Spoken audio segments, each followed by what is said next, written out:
they match with the Boko Haram because they say birds of the same feathers flock together. If we call them like that and they hear, to put an impetus to Boko Haram in the northeast because they share the same destiny. Hello guys, welcome once again to Think Tank TV. Now some things actually happen in this country that one will begin to think, do these people actually believe that the people they are dealing with are human beings that have a rational thinking cap? Now recall that approximately 300 students were taken by bandits in Kaduna State just few days ago, which happens to be exactly 9 years after the 276 girls were taken by Boko Haram in Borno State. A man has come out by name Sheik Gumi, who is an Islamic scholar, to say, "Give me money. Money. Yes, he has come out to say he's ready to dialogue on behalf of the terrorists that abducted the over 300 students in Kaduna State. And many have been wondering, I thought that the security agencies said they do not know where they are or who they are in the first place. How do you want to connect with them? Is it by phone, or are you going to have a meeting with them? Guess what? Your guess is as good as mine.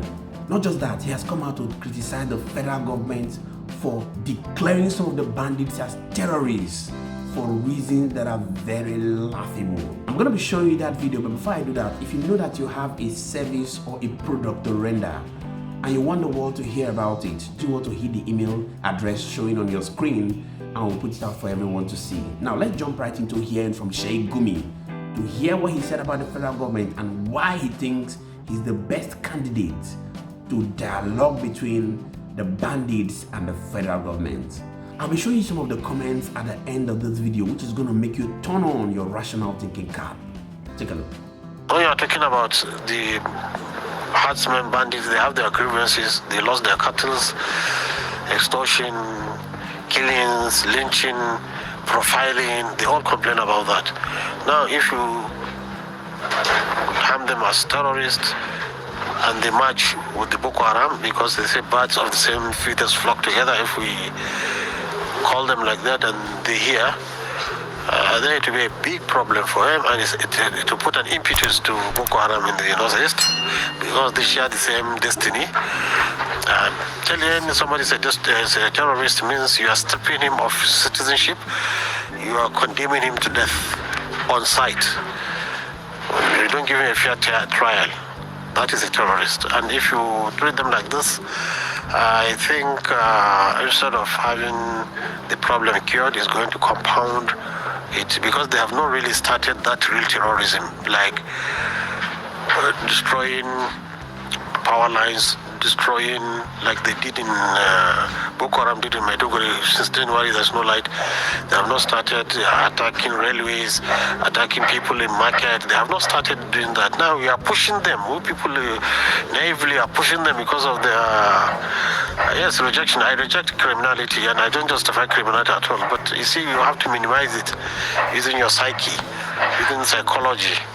But if we say we follow the whims of politicians, then they are going to destroy this country. So we don't want to push them into that terror beyond what they are doing now, because yes, it can get worse. That is when they start attacking towns, destroying infrastructure and other things like that. This is what we don't want. You've seen it for yourself. Now that makes me remember what General Sың àդŽ said many years ago, that any crime that lasts above 24 hours in any nation, a government personnel is actually involved in it. This is about a week that this issue has happened. Terrorists has come out to give a ransom that is going to be paid by the Bola Ahmed Tinubu's administration, even though the Bola Ahmed Tinubu's administration has said that they are not going to be paying any ransom and has told the parents of the students to not pay any money. A lot of people have come out to criticize the Bola Ahmed Tinubu's administration for not being sensitive to the plight of the people. In the midst of this crisis that is happening in Kaduna State, records has it that Bola Ahmed Tinubu went to a state that is about 150 kilometers close to Kaduna State to inaugurate an airport that was built in his name. Anyway, that's not the video for today. I actually posted that video earlier before now. Let's jump right into hearing some of the comments from those who have reacted to this insecurity in Nigeria. Do well to hit the comment section also and tell us what you think about the current happenings in Nigeria. I shall continually be here to serve you. Also do well to intentionally hit the like button. Please, that's the only way you can get to support us. And I said, if you know that you have a product or service you want the world to see, do well to hit the email address and give us the details. We shall be here to make the world see your product and services. All right, guys, so let's jump right into some of the comments of this video. Bookie's agent said, funny how he knows location of bandits but Nigeria's security doesn't. IPOB Liverpool Central said Minister of Terrorists has spoken. And then Aina Dikpo said, wonderful. She actually shared a video where Peter Obi was having a stroll. I think it was in an event where Peter Obi was having a stroll with this man. And Pastor Okezie now responded and said, arrest this man. He is Obi's friend though. Okoli Stephen said, are you ready to lead a dialogue for terrorists but Nnamdi Kanu is still held in detention for no reason? We all can see the hypocrisy of one Nigeria.